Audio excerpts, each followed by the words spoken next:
Yes. Good evening, Mr. Povl Ris-Knudsen from Denmark. How are you? Oh, fine, thanks. Good morning. Good morning. Yes, I'd like to introduce you to those people in Australia in particular who will be listening to this discussion. I'm saying to them that you are a person who would be expert in the discussion of the subject that would be loosely called historical fascism, that you would be expert in the discussion of the thing called National Socialism, and you'd also be expert in a movement that arose in the United States in the 1960s and 1970s that claimed to be an ideological political descendant from that movement. And as I understand it, you had some association with that movement and many of its personalities in the 70s and 80s before you retired from that politics at a particular point. Would that be a fair introduction to who you are, to establish your groundwork and, if I can say, your personal academic credibility to speak on these subjects? Yes, that's pretty accurate, I'd say. I got into this movement early, much too early. I was 12, and at 12, you don't have the knowledge, you don't have the experience, you cannot judge whether this is really a good idea. But from there, I moved into National Socialist circles, and of course got in contact with the World Union of National Socialists after Rockwell's death, unfortunately. But and it developed, and I did play a role in the National Socialist White People's Party in the US, and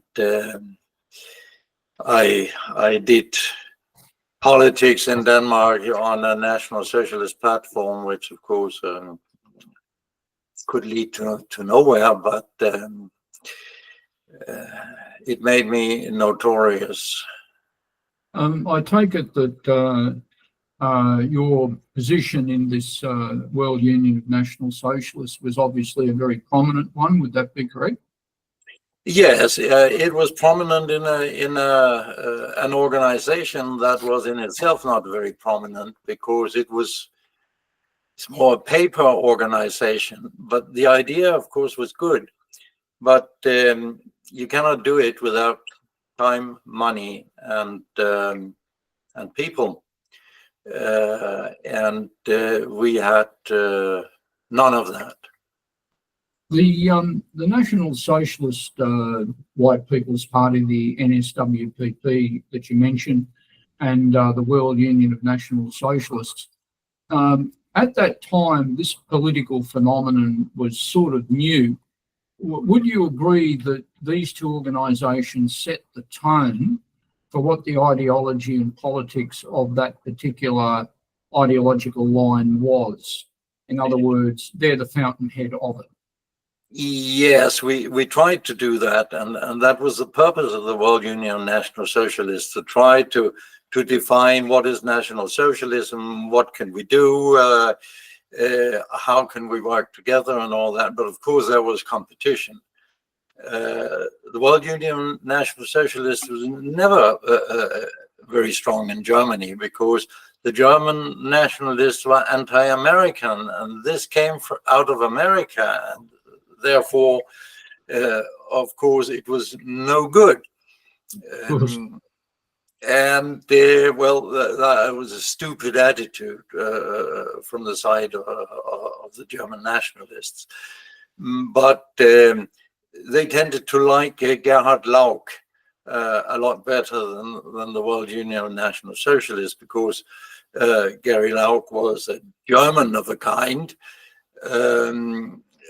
And of course, Matt Koehl was a German too, of a kind, but he didn't speak German as well as Lauck.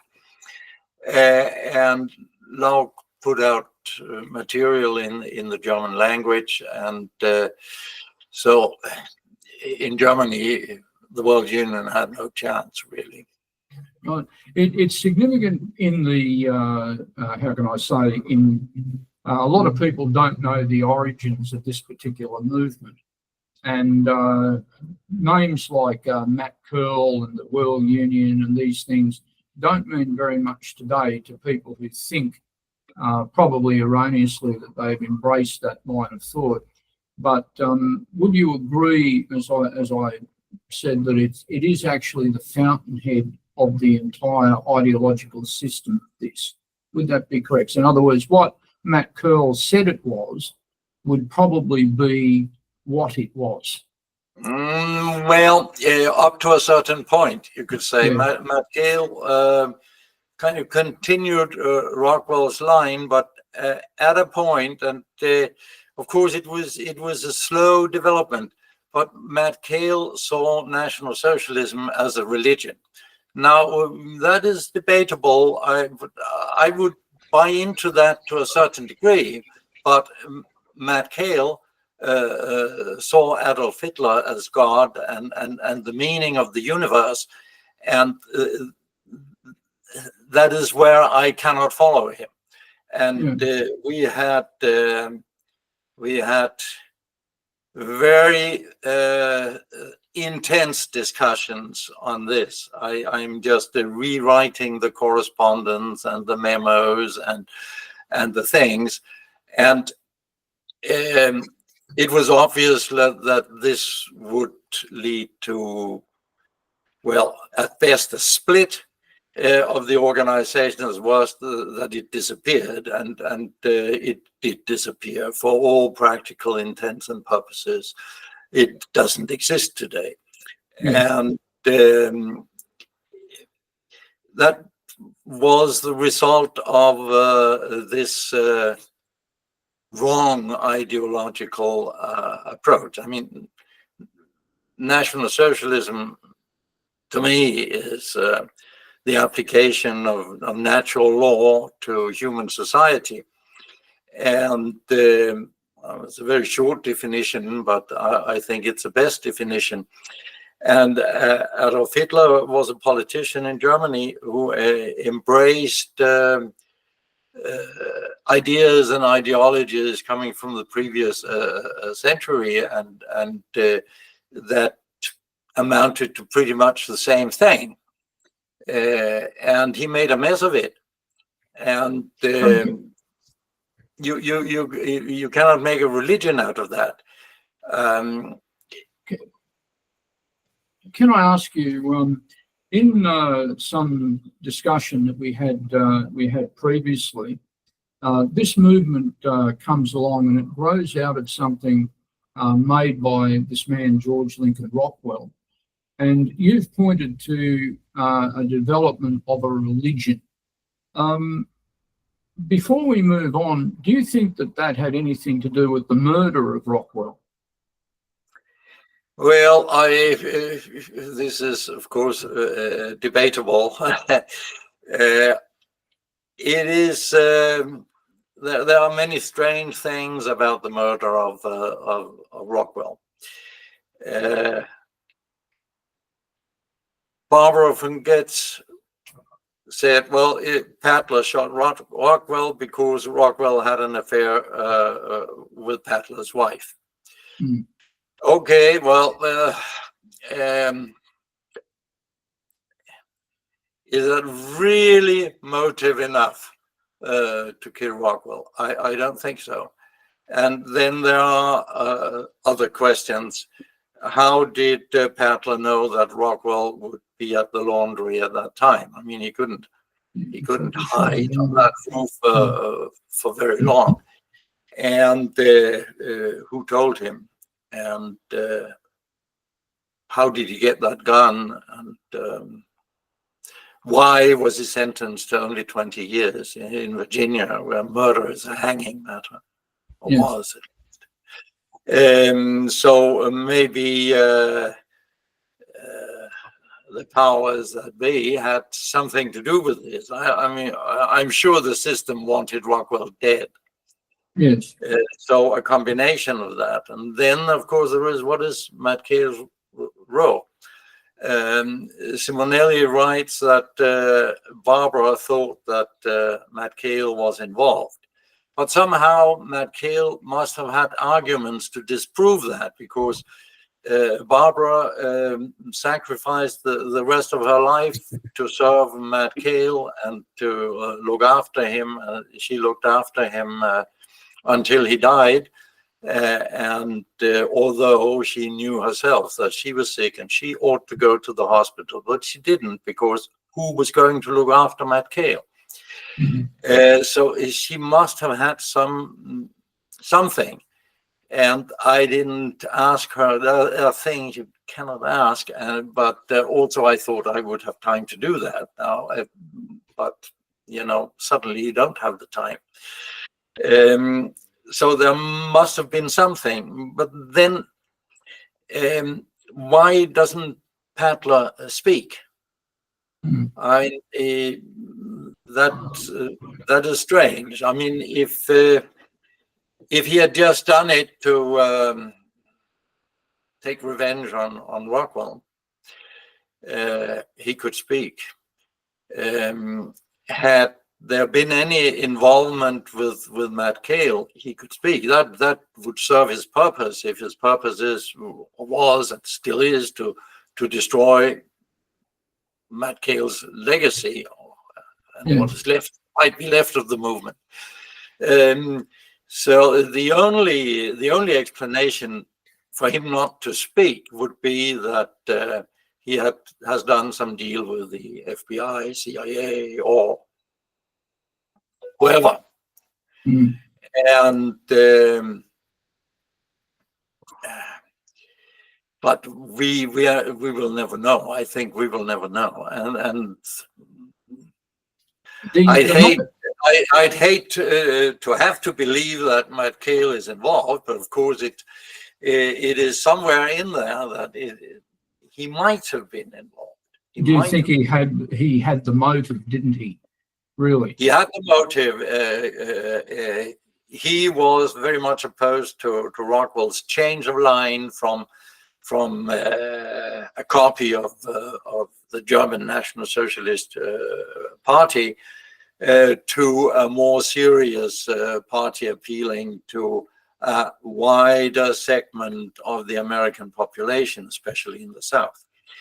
And to Matt Koehl, that of course must have seemed as betrayal, as sacrilege, as something he ought to fight. And Rockwell threatened him and Lloyd with the expulsion of the party within 7 days. So he didn't have much time to act if that was what he wanted to do. And if he acted, he made it within the 7 days. So he did have a motive. You could say, well, being leader of the National Socialist White People's Party was not a great thing. But to him, it was a religious thing. It was this thing that you were betraying God. And I mean, one has to understand where Matt Koehl came from. He came from an evangelical family of the most fundamentalist kind.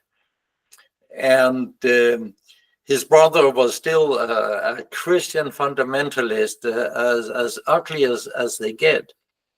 And his sister was also, I've never met her. She had a family, she lived a normal life. But there were problems. She thought that Matt Koehl was a disgrace to the family, and he said, well, then you have to break off connection with me. I would hate that, but it is as it is. But he had contact with his brother. He spent his last day with his brother. And that's a little strange because, and this, of course, can only be a theory, that on the last day of his life, he made his peace with Jesus. Jesus the first, not Hitler. And Yes, sorry, proceed. Yes, I mean, it is my theory, but I mean, Matt Koehl had made a will how he wanted to be buried, the Hitlerist way, and all that, but he didn't have it notarized.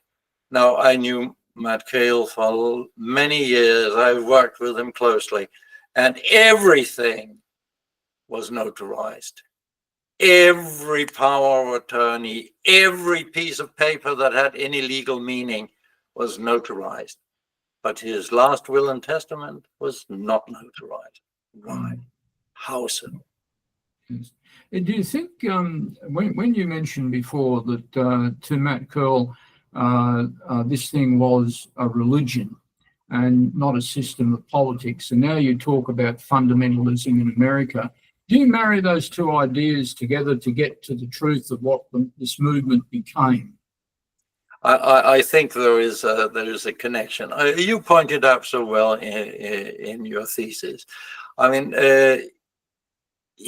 Matt Koehl constructed a religion on the basis of Christianity, with Hitler as the savior. He was betrayed by the white race, and we were not worthy, and therefore the National Socialist Germany went down. But there will be a resurrection, and we have to work for this resurrection. We have to prove that we are worthy to survive. Well, yes, but Hitler has little to do with that. And he also copied the language of the church. The ceremonies of the church, everything was just a cheap copy of the church. And of course, you couldn't sell that. You couldn't sell it to anybody. I tried to make him understand that, well, who is looking for fundamentalist religion? There's mainly people who cannot accept the idea that we are going to die and that is the end of it. Because that is how nature is. How could you have evolution if you didn't die? But I mean, death is necessary for life. But people who cannot live with that, they turn to Christianity and hope to wake up on the green meadow, the lion grasses next to the lamb. And that is not the kind of people the National Socialist movement needed. We needed people who were going to fight for something, who respected life as life. And of course, then people who look to religion, they are looking for safety in numbers. Well, we couldn't offer any safety in numbers. I mean, we had no numbers, and if you were a National Socialist, there was no safety. Sorry, go on, please. It's we wanted to be a community to assist each other, but when a comrade really needed support from the movement, there was no movement to support him. There was nobody who could support, because it was a bunch of losers. Not all of them, of course, but many of them, too many of them. And what Matt Koehl wanted to create, leaving religion aside, was a community where you could assist each other. When he moved to New Berlin, his idea was, here we have a big chunk of land, we will build houses, we will attract people, they can live here in a National Socialist commune, and that is very good. William Pierce tried the same thing, but neither of the two could do that, because they didn't know the difference between a Stalinist Gulag camp and a National Socialist community. They both thought when people came there, then they just had to work there. Their mail had to go to the leader himself to be screened, and you couldn't subscribe to anything that he didn't like, any newsletters or organizations. You couldn't write letters to people he didn't like, and so on. So of course he attracted one family, and they left because it was impossible. And Turner looked into it and decided to create his own National Socialist commune in northern California, a wonderful place on the mountain. It was very nice. He didn't attract anybody, and being isolated on the mountain is bad when you get a heart attack. So that was the end of that. In a lot of the books that have now appeared about these sorts of movements, there was an Englishman called Nicholas Goodrich Clark who wrote material about occultism and National Socialism. I take it you're familiar with that? Yes, I am, and I must say there's very little occultism. There may be groups. That's what I was. That's what I was asking. I was more asking about groups that think they are something rather than groups that may actually be something. Yes. You mentioned this idea the guy had a church of Adolf Hitler. I suppose poor Hitler can appear in a number of ways to misguided visionaries as avatars, as spiritual doorways. Yeah, that sort of movement. Do you think that Koehl respected Savitri Devi very much, because Savitri Devi was a Hitlerist, and of course she has. I have also quoted her. Sometimes she says things. She puts them very, very well and into perspective. But if you take her books as a whole, there's a lot of nonsense there, and simply a lot of things that don't match the facts, and about ancient Egypt and things like that. And it was not like that. And then you cannot marry Hinduism to National Socialism, because again there is this idea about some kind of eternal life, and you are reborn and all that. Well, that is not the way of nature. And if National Socialism has to have any meaning as an idea, it is the ways of nature.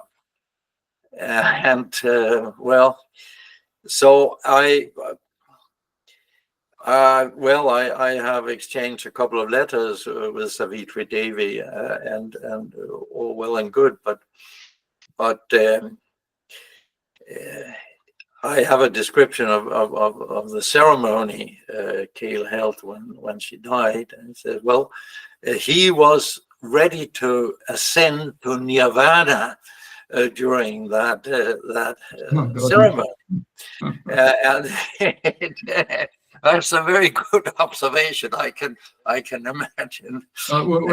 Without demeaning anything sensible she may have said, there was a French writer called Christian Boucher, who I think I've mentioned to you, who actually visited her in Calcutta, where she lived with a couple of hundred cats.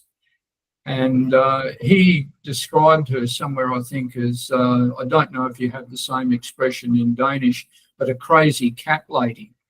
And he thought that was the sweetest thing that he could say. But without demeaning anybody, was it your view there after some time that there were theoretical problems in trying to define any political movement as a religion?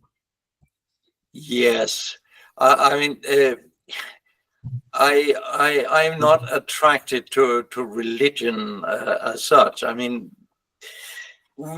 perhaps man does need a religion of some kind, maybe, but then I'd suggest nature, I mean, some kind of European pantheism that God is in creation. It's in nature. We can worship the trees out there, but we have to respect the laws of nature. I could imagine a religion along those lines, but maybe it wouldn't satisfy people who are looking for religion and this. That you wake up someday somewhere else and everything is fine, and I mean, you could ask a number of questions to these people and say, well, how old will we be there, and how will we meet, and how do we find each other? I mean, there's a host of questions. It is all just too much. Too much. When this movement operated, obviously, there are historical questions that arise, clear ones. If you have a movement that bases itself on another movement and says that we're a continuation of it or something like that, do you think that sort of movement came unstuck when you actually investigate what Adolf Hitler said or what the NSDAP said and did? And well, that is it. There is a clash with reality at some point. I mean, I was attracted because I had family background and you know, beginning of the 60s was not an age of enthusiasm. And I saw all these pictures from Germany and people being enthusiastic about it, believing in the future and all that. And you could say National Socialism delivered until 1938, something like that. I mean, Hitler did rebuild Germany, and even Churchill was full of praise in that respect. But when he started on his wars, then of course he did destroy everything. And here, of course, we have the problem of the leadership principle. I'm not a huge Democrat. I don't think people who know nothing about anything should have any say in how our government is run. But you cannot have one man who decides everything and cannot be stopped. That is true when we're talking about states and also parties. I mean, that was what went wrong with the National Socialist White People's Party. You had the leadership principle. And again, I have just reread the letters and things, and all the arguments were just neglected by Koehl. He had made up his mind. He went through the motions and he tried to ridicule our arguments and say, well, it's a discussion of how many angels can dance on a needle, and a discussion whether up is up and down is down, or whether up is down. All this is, of course, ludicrous. We had good arguments and we were debating an important thing, but he had made up his mind. And there was nobody to stop Hitler. He said, well, the leadership principle is authority downwards and responsibility upwards. But who was Hitler responsible to? He would say, oh, the German people, but that's very abstract. What would the German people do if they saw the writing on the wall and said, well, this has to stop? They could do nothing. So Mussolini had a better system. There was a council, and when Mussolini went too far and the Italians said we don't want to participate in this war, they told Mussolini that he was fired. But Mussolini thought they didn't mean it. They did. And therefore he was interned on Gran Sasso until he was abducted by Hitler to serve a political purpose. But I mean, you do have to mean it, and you do have to take the consequences. You do have to have somebody who can say enough is enough. So you have to have somebody that is elected, not a body that should decide on things they don't understand, people don't understand, but say, well, no, we don't want a war with Russia, for instance. We need somebody who could say that. We don't want a war with Russia. And Hitler needed the same thing, somebody who would say, we don't want a war with Russia.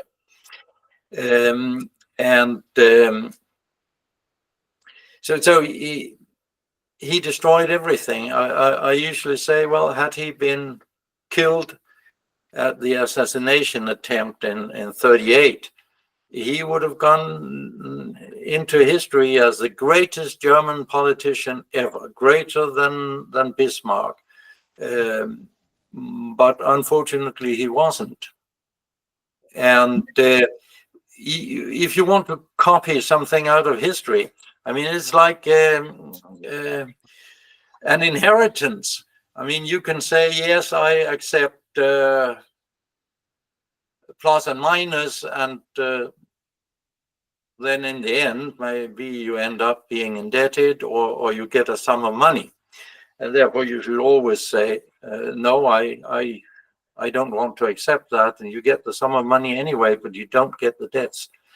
And you could take what is positive out of National Socialism and use it, apply it to our time, because that's another thing. We're talking about ancient history here.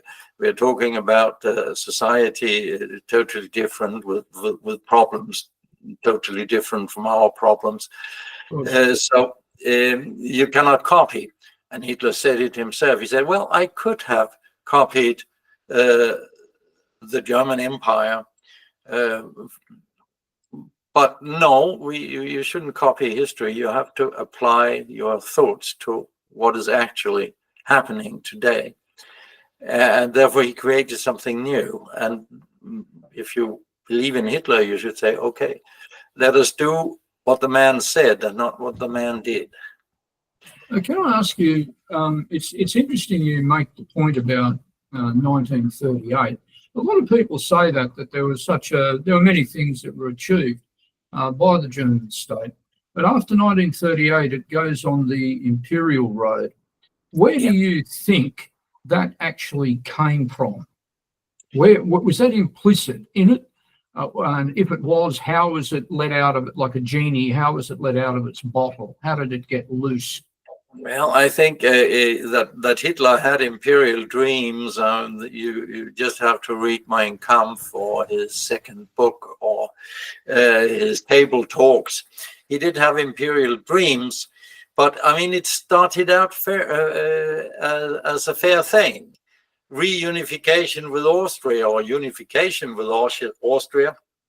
The Austrians wanted it, not every Austrian, but the majority. And that was okay, and I mean, other countries accepted that like normal. Sudetenland, the same thing. You understood that. It was obvious. But Bohemia and Moravia, I mean, there he started on his imperialistic rampage, because that was not German. There were strategic reasons why he wanted it. And these strategic reasons, of course, point to a war with Russia. But had he left that alone, I'm sure he would have gotten away with the Polish corridor and Danzig, just the way he got Memelland back. And when he got Memelland back from Lithuania, and that was at the behest of the British and the French, who told Lithuania, look here, now you have tried to make them Lithuanians, but they are Germans, so let them go back to Germany and you have a problem less. Lithuania was at war with everybody. So one year, well, they were even at war with the Vatican. I mean, one of the worst statelets existed during the wars. But then the French chargé d'affaires said, well, this is a good model. We will use that for the corridor. We'll use it for Danzig. We'll use it in Silesia. It's a good model. And I am sure that had Hitler had patience, all these things would have been solved in a peaceful way. But he didn't have patience, and he wanted war. And he had an ideology that war is good. Well, you could say when you fought with your bare hands or with a stone axe, there would be an element of evolution in war. The best would survive. But in a modern war, it is different, and Hitler says so in his table talks. Well, the best are already dead. The best are those who died. And that is true of modern warfare. Well, a nuclear war, of course, everybody dies, but just the Second World War. In the matter that you've raised a couple of times here, you've mentioned the vexed issue of Russia. And it was put to me by someone I interviewed in that thesis you mentioned.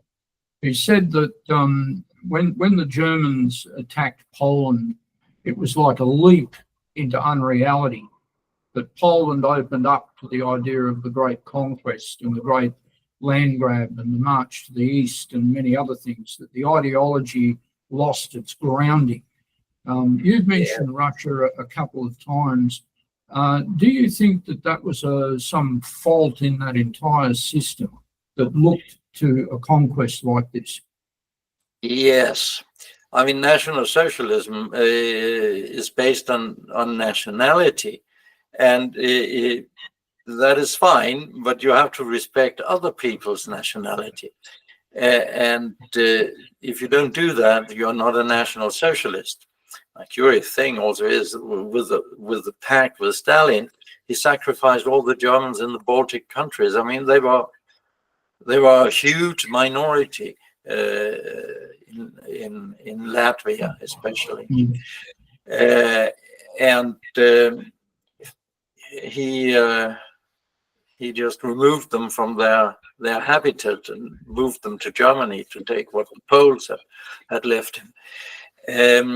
That is not National Socialism. That is imperialism. That's chauvinism, and I don't know if it runs in the Germans. I mean, today they want a war with Russia again, and well, I thought they had had it, but they seem to be bent on war with Russia again.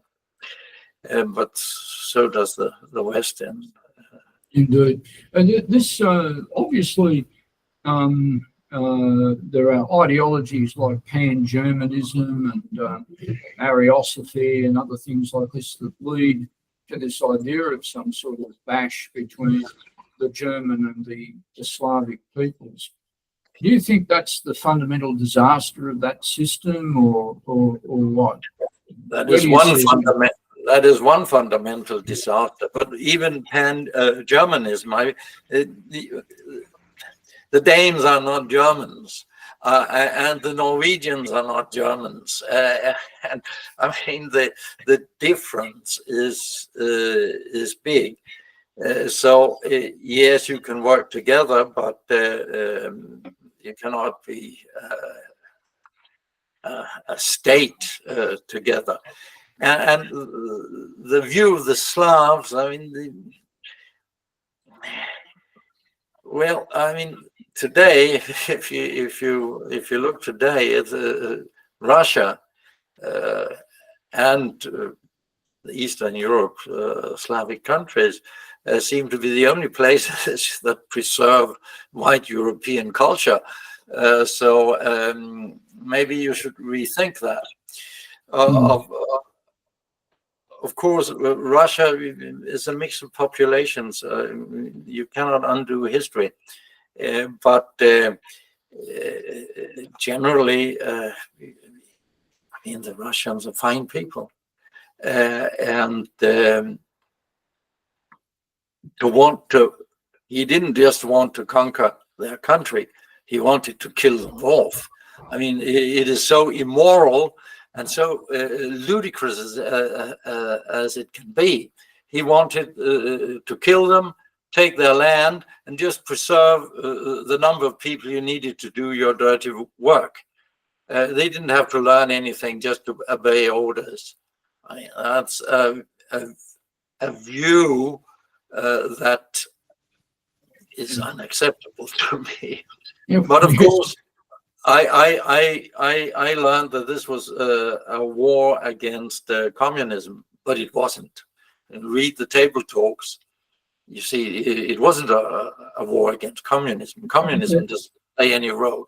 It is a war against the Russian people.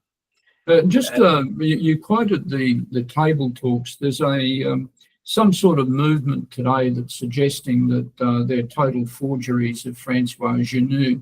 I take it you don't accept that they're a total forgery.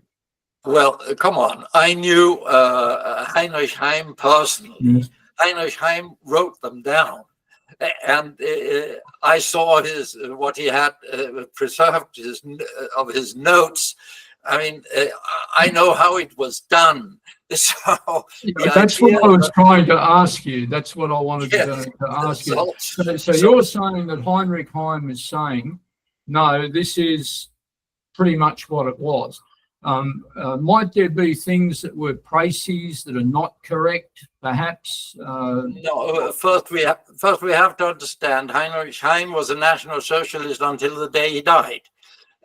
So he wanted to record what Hitler said, and he didn't want to make Hitler bad or make National Socialism bad. He was just a National Socialist. And well, the Führer says, and the idea was Bormann's, was we have to preserve this because he says so many important things, but we cannot do it openly. So can you do it? And, you know, in those days, you trained your memory. Just when I went to school, you trained your memory in remembering things.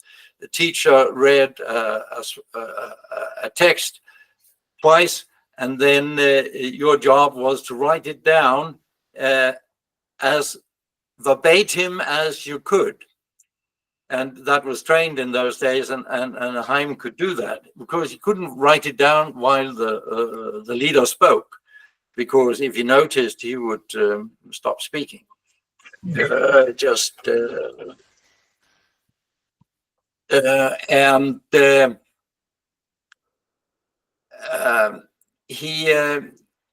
made notes under the table, notes of themes and things. When Hitler went to bed at 4 in the morning or whenever, he got together with Bormann, who of course had listened too, and then they said, "Well, is this what he said?" And then Heim wrote it down, and Bormann read it and said, "Well, I think here he said something else." And then they discussed it, and then they found what was the gist of things, and then they wrote it. It's of course not exactly word to word what he said, but it was what he meant. And I mean, it's a mixed bag of very intelligent insights, very terrible things, just nonsense, and a lot of interesting party history. He talks a lot about the past. He didn't talk about present day politics, except these things about the East, because I mean, these table talks were a kind of relaxation for him. So it was not. He didn't want to promote any politics there. He was among friends, and he just wanted to talk. But of course, he did say interesting things. He said many very true things, and he also said that he never should a National Socialist movement engage in religion. Well, it He would seems wish that he had never lived if he were put up as a Buddha. And Koehl did just that, because if you're in that party, you believe what you want to believe, and therefore people say, well, the table talks are forgery. No, they're not. They were the best you could do to preserve. I believe you've actually met a number of historical characters that were associated with the regime. I take it that they never thought they were engaged in avatar politics and opening up pathways to the Hindu gods. And they were all very sane.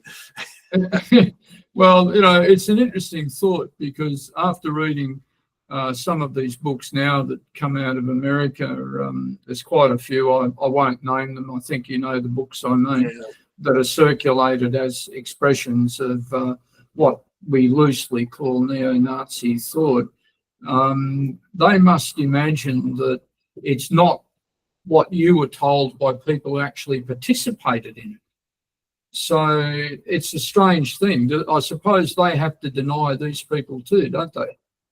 So no, I mean, the people I have met and talked to, in the first place, I was a friend, so they had no qualms speaking to me about things that were.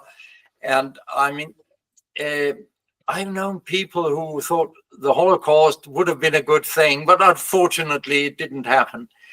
Well, no, it happened. It did happen to some degree, but of course they didn't know about it, because this was not official politics. You couldn't do that. And the people I knew spoke about Hitler as this great man, and of course that was how they knew him. Somebody like Winifred Wagner, of course, had a very, very positive view on Hitler, and she knew him well. She probably knew him better than we think, but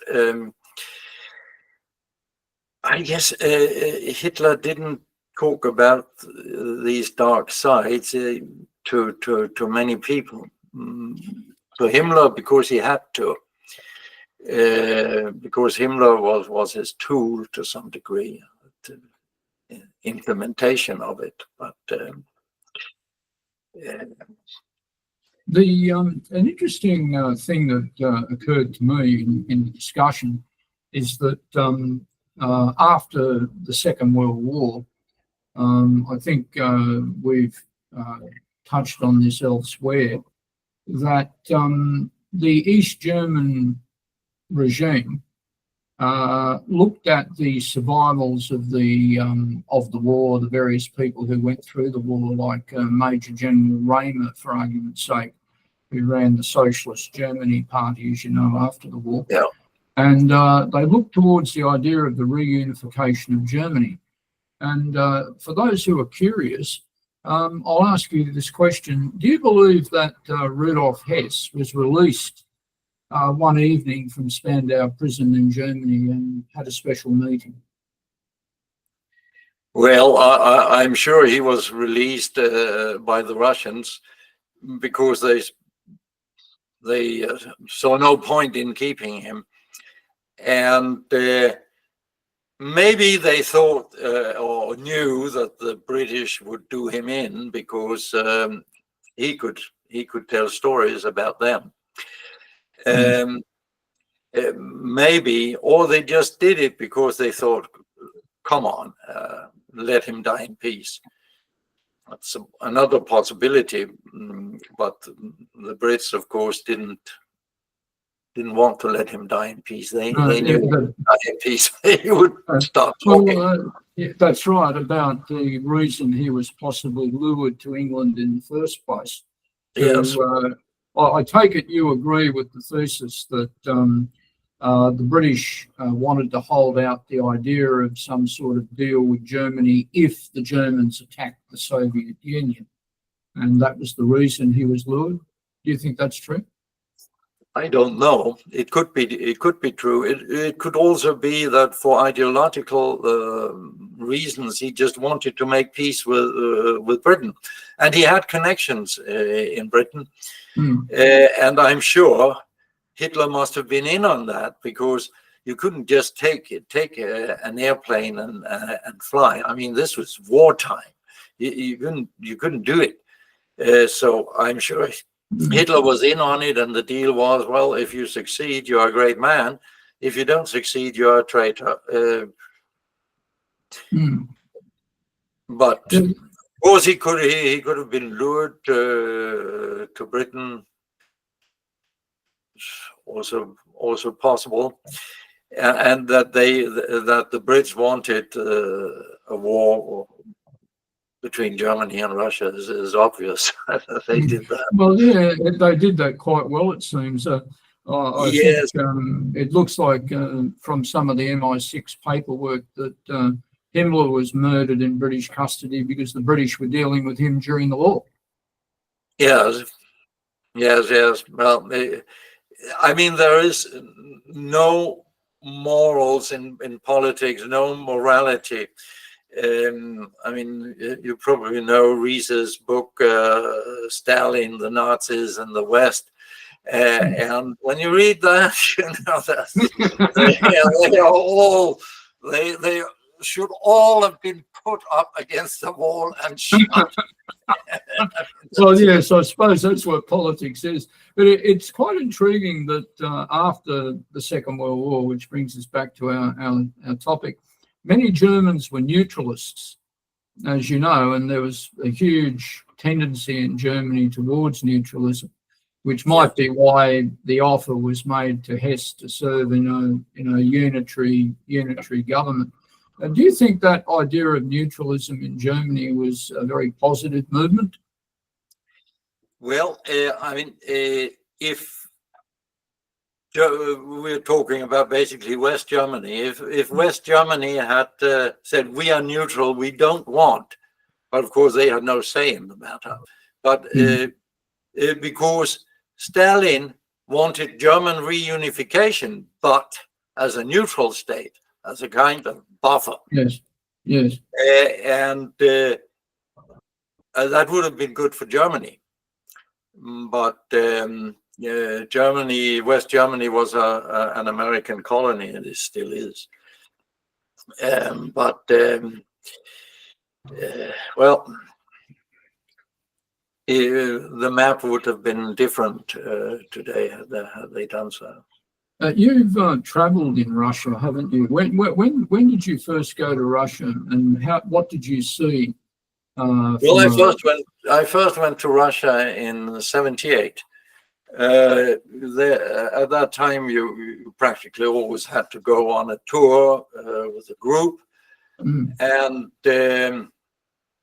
we went to southern Russia. It was an agricultural study trip, so we went to the country, and that was basically what I wanted. I mean, Moscow, yes, of course, but look at the Soviet Union as much as we could. It was interesting, and today, of course, I'm glad that I went on that trip because it gives me a historical perspective. Then, when the opening came, I went to Kaliningrad, the Kaliningrad region, and I saw Russia when it was really down on its knees, and the people were starving. There was absolutely no food in the shops, absolutely nothing. And if you didn't have a dacha and a small garden, you didn't have anything to eat. If you had something you could sell. There was not a gas station in the whole region. And I went up through the Baltic states, and of course it looked the same there. Although now they were independent, but you could see the Soviet Union. I went to St. Petersburg, and I thought, well, it was a beautiful place here, but today, well, will it ever be again? I went up to Finland that way, and Viborg, it looked like the war had just been through there. And I thought, not going to be anything. But then luck would it that I got in contact with a Russian teacher who wanted to exchange students. And I thought that would be a great idea. So I had a good boss at the school where I worked, and he said, "Yeah, great idea. I will support you." So we did that for a while. I went to Russia. I taught at the Gorky Institute. I got to know Russia quite well at the time. And then my contact teacher, who was also my very good friend, died, and for 10 years I didn't go to Russia. And then one of my friends said, "Well, you should come. This is a different country." I mean, in the 90s, during Yeltsin, it was a terrible place. Restaurants had no food. I could eat at the institute. But restaurants, you had to search town to find a restaurant that had actually food. People had nothing. It was really it was a chaotic place. And when I came back then in 17, it was as if a wonder had happened. Everything worked. New trains, new metros, new buses, clean streets, painted houses, new houses. No shortages of any kind. So I thought, well, Putin is a man who knows what he is doing. And then I met a lady there, and today I have a wife in Russia. So I come there quite often, although they have made it difficult.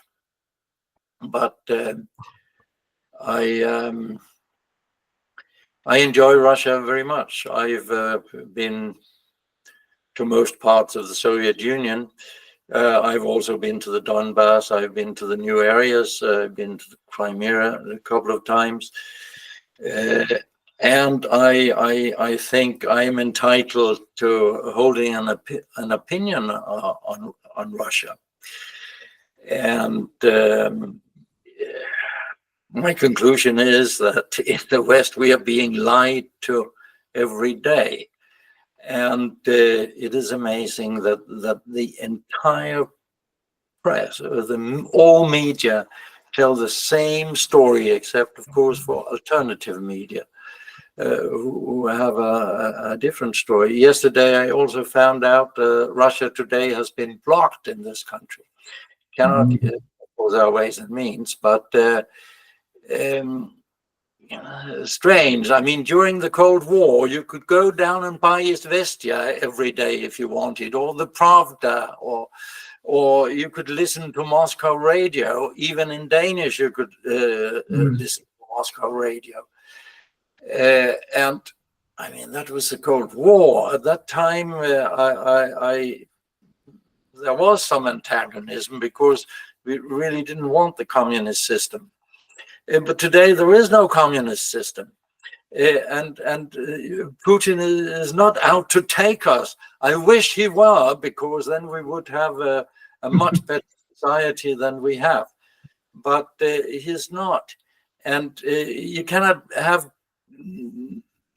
two contrasting narratives at the same time. One is, well, Russia's weak, their economy is down. Look how little they gain on the front line.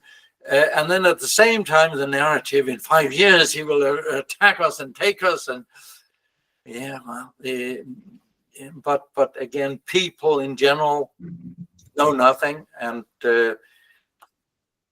they accept what they're being told. But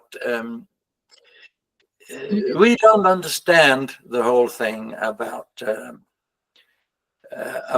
Russian-Ukrainian conflict. And of course, there are some layers of it. There is the security issue. Russia has always been attacked through the Ukraine. The Swedes tried it. Napoleon tried it. The First World War, the Germans tried it twice. And the Second World War, of course, they all came in that way. And therefore, NATO in Ukraine is out of the question. And then, of course, what is Ukraine? I mean, it's popular to say, oh, there's never been a state called Palestine. But, well, there's never been a state called Ukraine. So what is the Ukraine? Ukraine is a Soviet administrative unit created by Lenin on a piece of paper in Moscow and upheld by Stalin, who extended it to the West, and Khrushchev, who donated the Crimea. But the purpose was not to create a national state, a state of only Ukrainians, no, because that would have been trouble. Ukrainians have always been trouble. So you create a multinational unit here to preserve the peace. That was what they did everywhere. Georgia, Armenia, Azerbaijan, it was all made Soviet in politics. Yeah. Yes, that was Soviet politics. And therefore, what they should have done in 91 was they should have said, yes, you all get your independence, but we have to find out about the borders. We have to redraw the borders. Because in 91, they did the same thing, made the same mistake as they made after the First World War. They created a lot of new states, and it looked great that they were national states. But they all had huge minorities, and that led to the Second World War, and now it has led us to the brink of the Third World War. This attempt, and it brings us back to the, I suppose, difficult discussion of what National Socialism was, etc., etc. I find it, what's the word, sardonic humour, that there's a group of people now in Ukraine who suggest that they are actually part of some Germanic Aryan crusade and so on and so forth.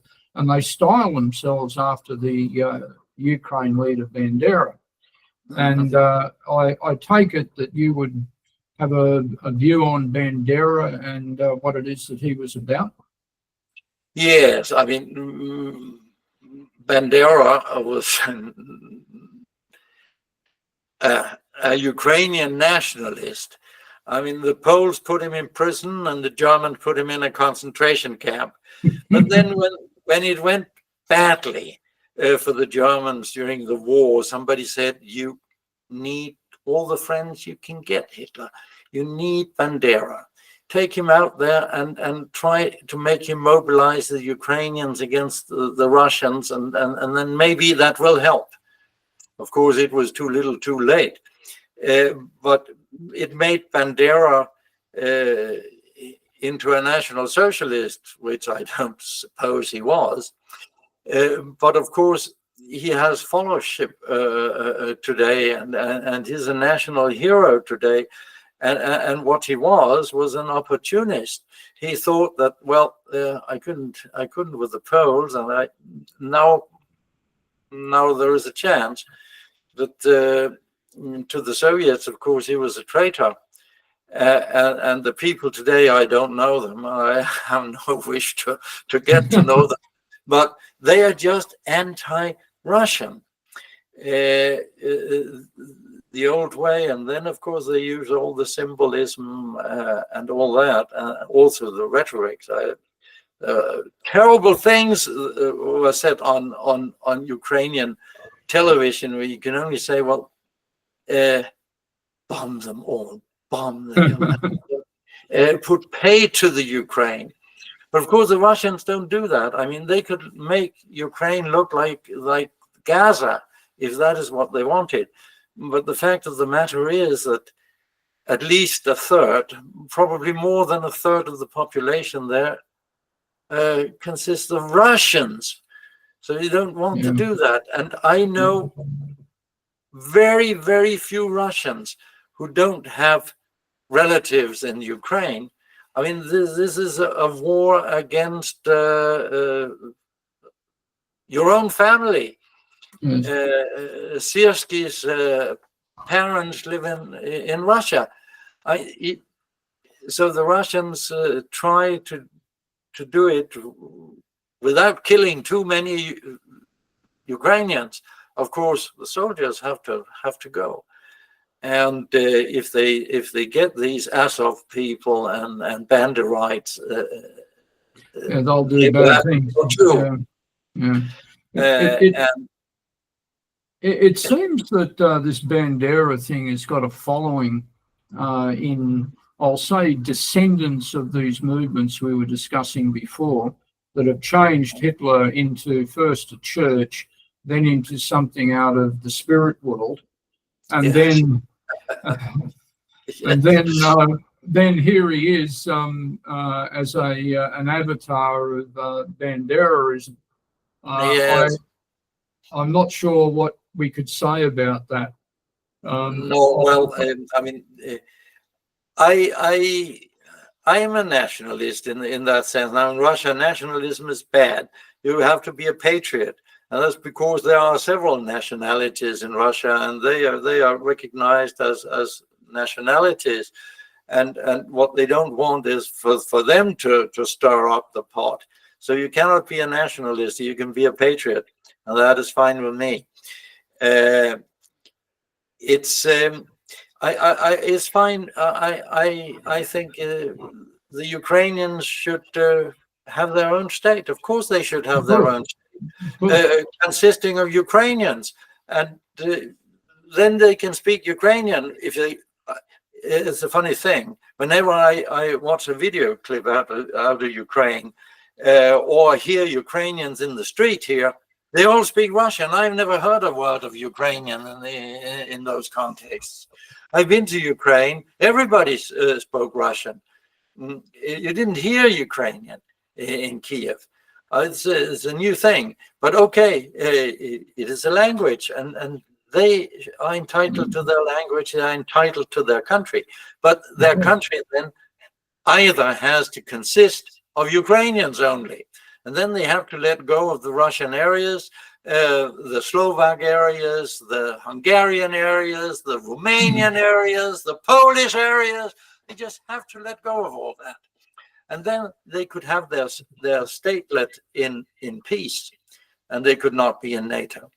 And that would be a reasonable thing.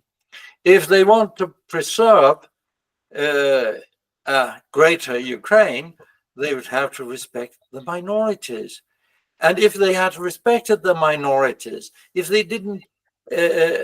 they hadn't changed their constitution after the Maidan coup, then there would have been no problem today. Ukraine would have had its own old borders. They would have lived in peace with the Russians. There would have been absolutely no problem. So who has created the problem? America has created the problem because they insisted on this Maidan coup. They ousted the president who was elected by an election that nobody doubts the veracity of, and then they installed their own government based on the Banderites, and well, they've had several escape routes here. Minsk 1, Minsk 2, Istanbul, And every time it gets worse. And now they don't want to talk peace, and therefore it's going to be very, very bad for them. But it's of their own making.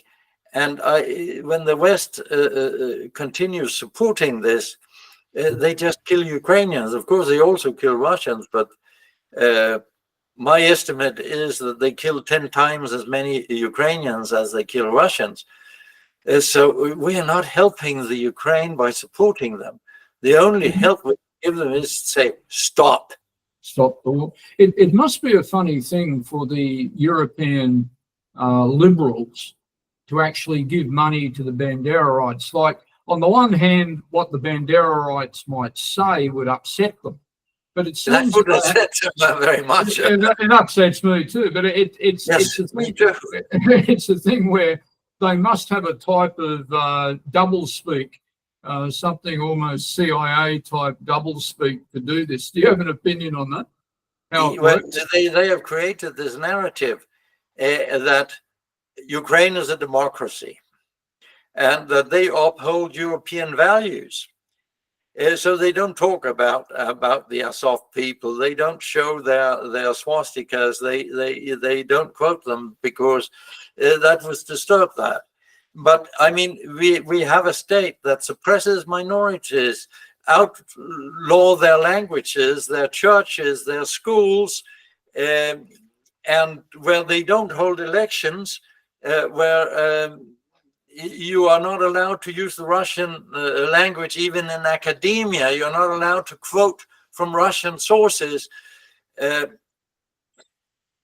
You tear down historic monuments, and you want to de-Russify Ukraine. These values are not the European values I know of. And the second thing is, Ukraine and Russia have been together for centuries. There is no Ukrainian culture, no Ukrainian history that is not also Russian culture and Russian history. There may be some peasant culture, which and that's not meant disrespectfully, because that is fine.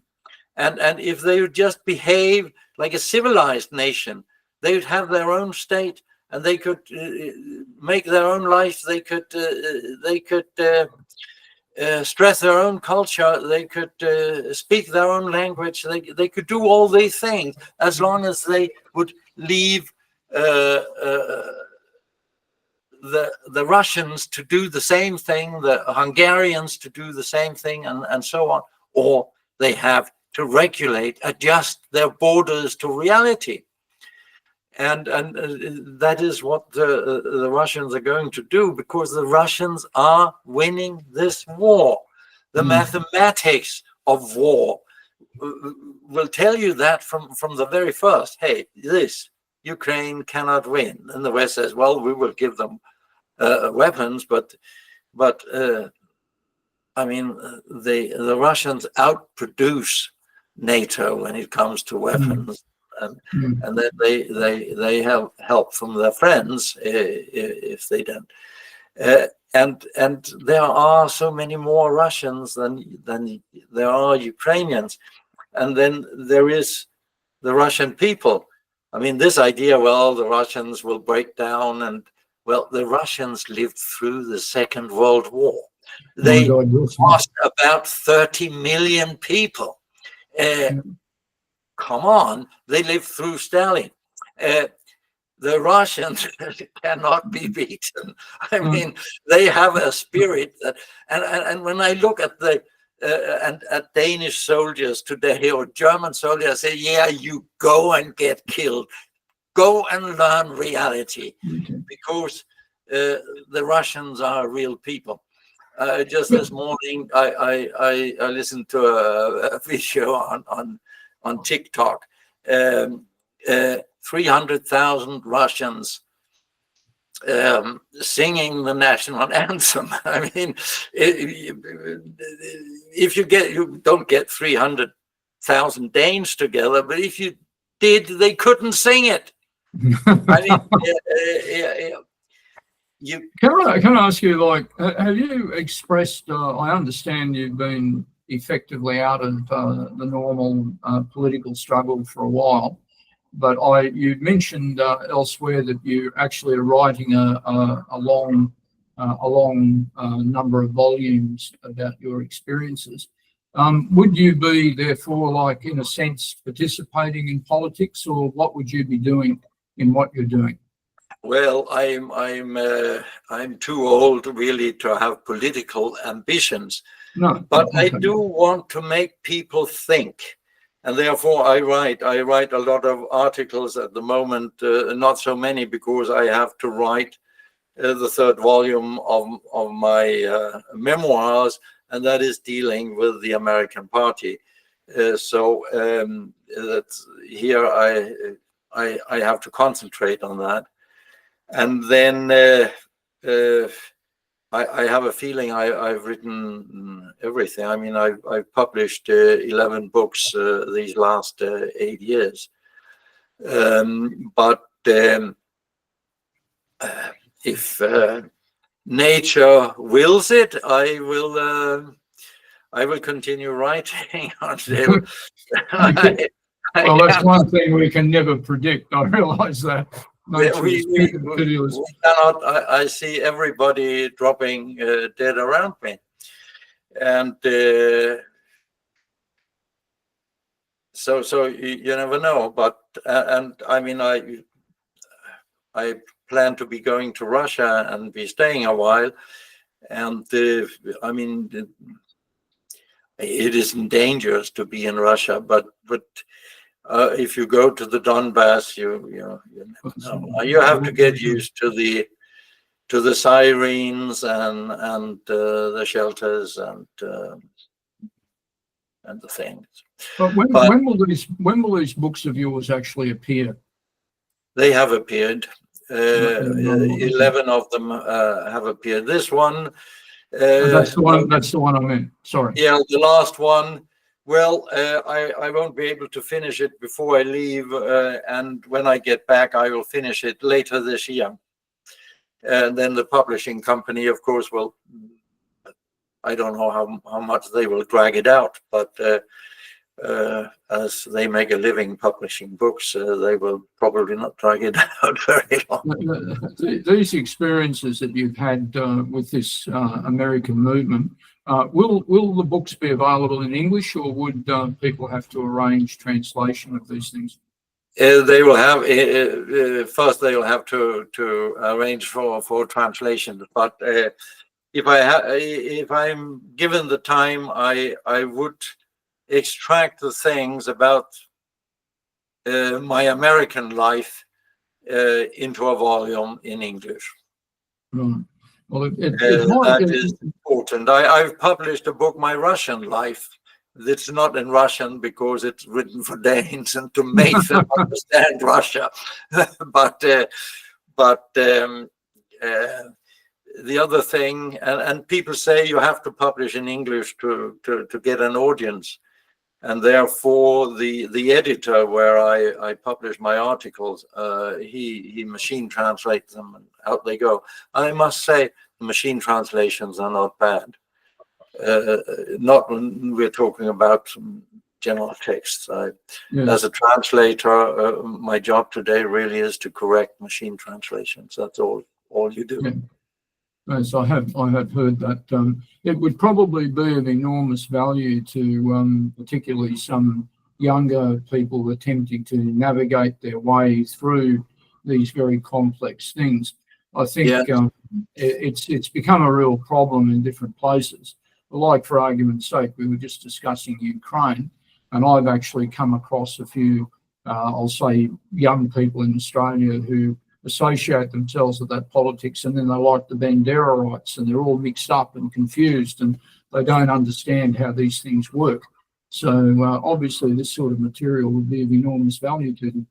Yes, well, we have this Russophobia that comes from ancient history. Of course, before the First World War, you could say Russia was in many ways an underdeveloped country in parts. I mean, not if you take the eastern part, but of course, people in the country, by Western standards, they would be regarded as backwards. But maybe that is quite good. But there was a development going. European companies, Danish companies, were installing telegraph lines, telephones, and there was a trade in butter where the Danes were leading, because we know something about butter. So Danes bought butter in Russia and shipped it to Britain. And so there was a kind of integration going, but then the revolution changed everything. And you could say the revolution was not a good thing for Russia, and probably not. But I mean, you can say many bad things about Stalin. He was a barbarian, no doubt about it. But he took over a country in chaos after the revolution, after the civil wars. Lenin had accomplished nothing. He staged that coup that took the Bolshevists to power, and then after a few years, he got sick, and then he died. And Stalin took over a country that was, well, ideologically still in a civil war situation. And Stalin was a very patient man in the beginning. There were these splits in their parliament, and he then fired people from positions, and then people said, oh, well, we accept that it is as you say, and then they come back, and then they stir up unrest again, and he fires them again. And after 10 years, Stalin says, I have had it. And then he did to them what history knows. And but he took over this country that was underdeveloped, and he left a country where people could read and write, where people had health care, where you had an infrastructure, where you had electricity all over, where you had factories all over. The only field where he made a mess of it was agriculture. He didn't understand that. But the other thing I'd say, so when people say, "Oh, Stalin was bad," and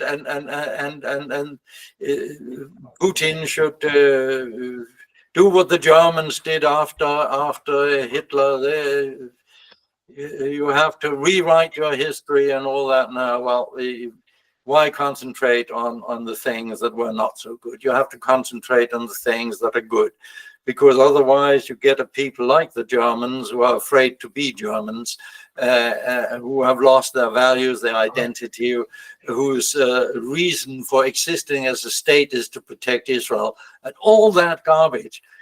Now, Putin doesn't want that. When Putin came to power, there were people who said, well, that mausoleum on the Red Square, do we really need it?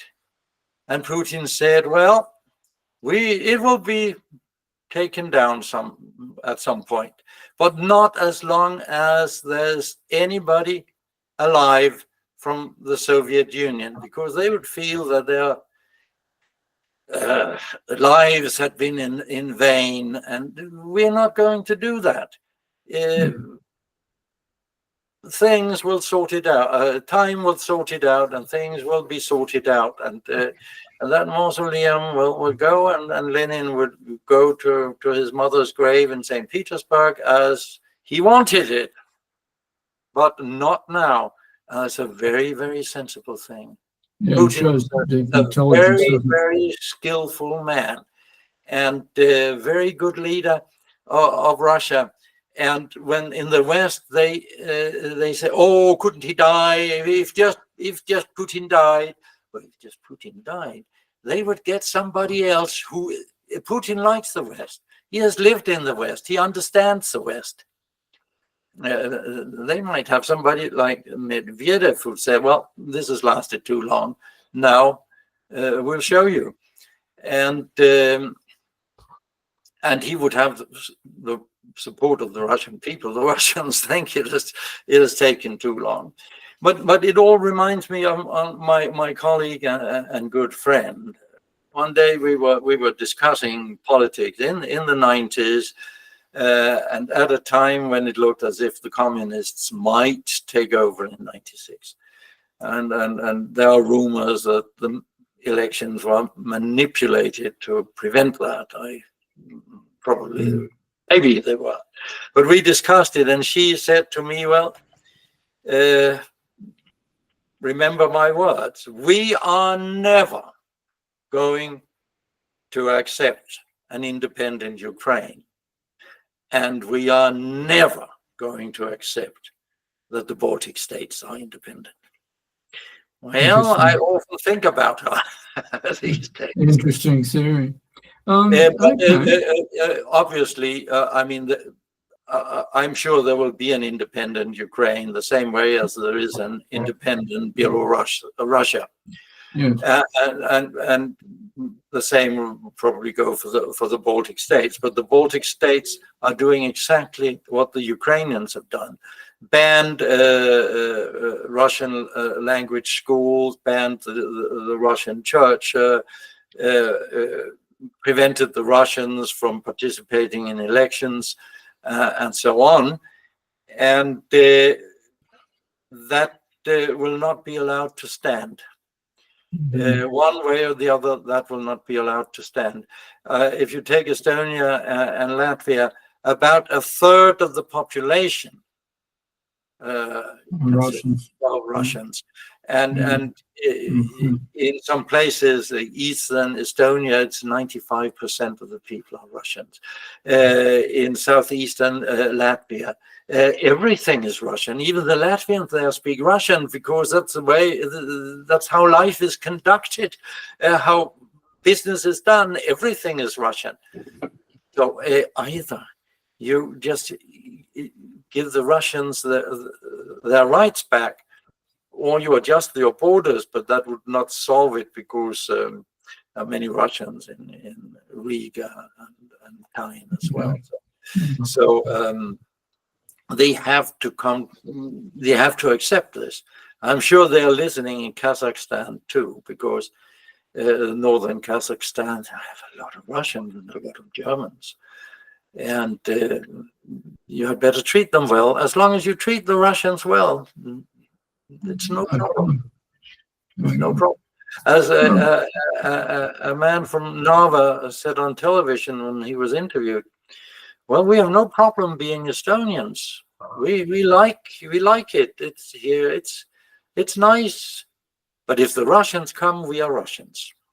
I was going to say to you that obviously your comments here are going to raise a lot of questions, and what I'd like to do is to invite our listeners to send emails to us. They know the relevant address to send it to. Would you be interested in answering some of these questions? We're going to get quite a few. And, yes, well, I'd be glad to. Yeah, I mean, okay. But preferably online, because if I have to, it would be. Yeah, it would be. It would be to me. I'll rephrase that. It would be by way of me literally reading to you the questions. So it wouldn't be me putting to you anything from myself. But there'd be different people who are likely to ask your questions because of the length of your experience of particular movements. Yes. And many people will hate me for saying, I mean, what is left of Matt Koehl's new order, they're not so happy about me. Obviously not. That is obvious. But nonetheless, sidetracked, and you're not allowed to criticize anything. Well, I mean, the National Socialist movement, if we want to call it that, is in a terrible condition. I mean, if they want to work their way out of this, you will have to discuss how to do it. And if you just continue doing what you've always done, then the result will be the same as it's always been.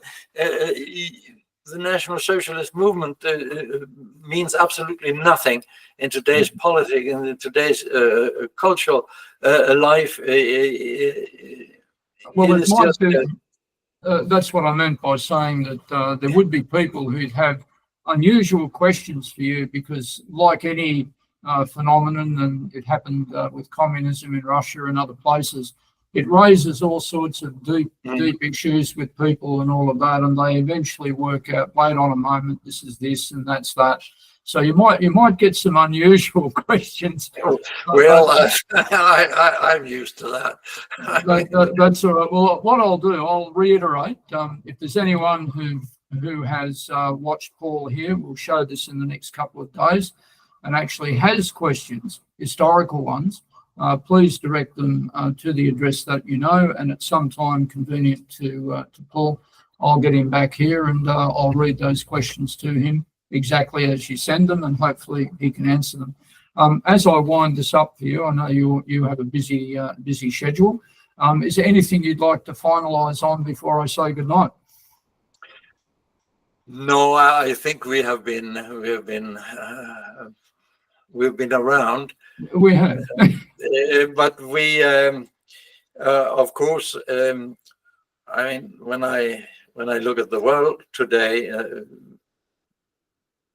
the European, and I count Australia to the European culture, is in a terrible state. We are being destroyed, and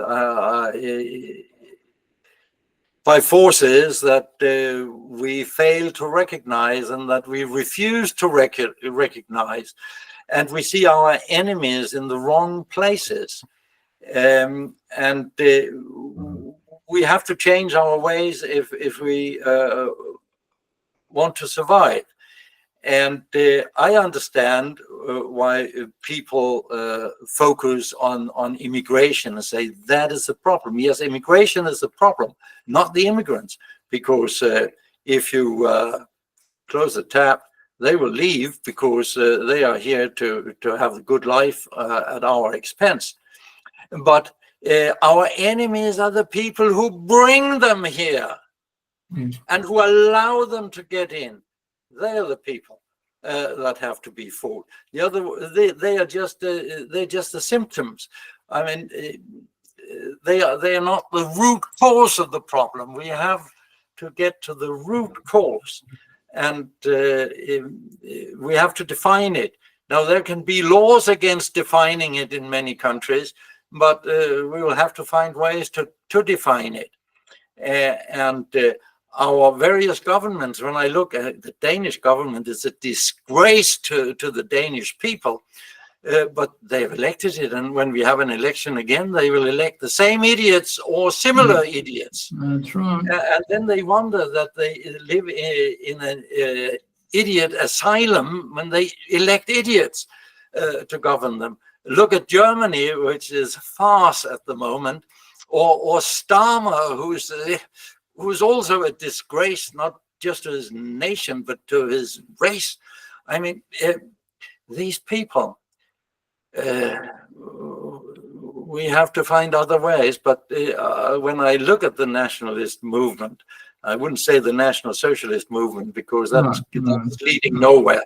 The nationalist movement, it is lashing out at random at things, and everybody wants to go his or her own way, but you cannot bring them together and try to define those root causes and to define the strategy you have to follow to maybe change the situation.